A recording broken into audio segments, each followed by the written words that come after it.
Now, the latest battle in the seemingly never-ending war between Prince Harry and the press is centred around this moment, at the moment, from his new Netflix documentary, Heart of Invictus. 3 young British soldiers, all wrapped in plastic, and their bodies in pieces. I saw what only people had talked about. That was the real trigger for I'm now seeing the real cost of war. Stepping foot off the plane, I was angry that this has happened to these guys. I was angry that the media weren't covering it. Well, in response to that accusation that the media weren't covering it at the time, The Sun published this front page today stating, quote, "We did care, Harry, and we still do," citing its extensive support for the forces over the years. Now, the question, of course, is who the public backs in this latest skirmish between the prince and the press, or are we all just fed up with the fighting? Well, to debate this, I'm joined by the author and historian Tessa Dunlop, the former Royal and former Defence editor at The Sun, Duncan Larkham, plus the former head of Royal Protection, Di Davies. 3 of you, thank you for joining me. Tess, I'll come to you first, because is there any part of you that can understand why the press, the British media, have got so up in arms about that one sentence in this Netflix documentary about the press not caring? I mean, the press need clicks, they need oxygen. It's so obvious why they've gone for that one line. I can understand why there's a lot of umbrage going on, because it's true. Actually, for over 100 years, our tabloid press have been very good at campaigning, particularly for British soldiers. And the Help for Heroes campaign, that muscle, that tabloid muscle, I think shouldn't be underestimated.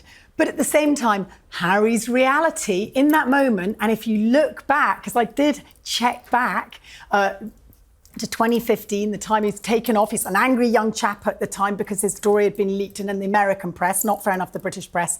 And so he is brought back to Britain, and all the headlines in that moment, around that time, were about Harry, not about those critically injured soldiers in the same aeroplane. So there are 2 truths in this story. Let's bring in Duncan on that, responding to Tessa's point then, that the focus at the time really was on Harry and not on the soldiers. Yes, it was. But in that plane was a guy called Ben McBean, who was a double amputee. That's one of the wounded soldiers Harry was talking about. And he worked with the Sun for years after that. We paid him a lot of, got involved with him, and we helped draw attention to wounded soldiers. So Harry's just, he's just once again taking a deep shot at the press and basing it on lies, frankly. I don't go on, Tessa. I just think lies to barrel that accusation is unhelpful. I think we can step back and say that was one line, Duncan, in a 5-part series, which I think generally has seen people come in behind it. The consensus is this is an impressive series. Indeed, it's an important series at the moment. Let's bring in Di. Sorry, Duncan, I will come back to you, but Di, former head of Royal Protection. There's no sort of big surprise to anyone that Harry doesn't like the media. He's been waging legal complaints against them and, a battle of his own against them. So does this come as any surprise to you? No, it doesn't come as any surprise. Surprisingly, I agree with a great deal that Tessa Dunlop has said.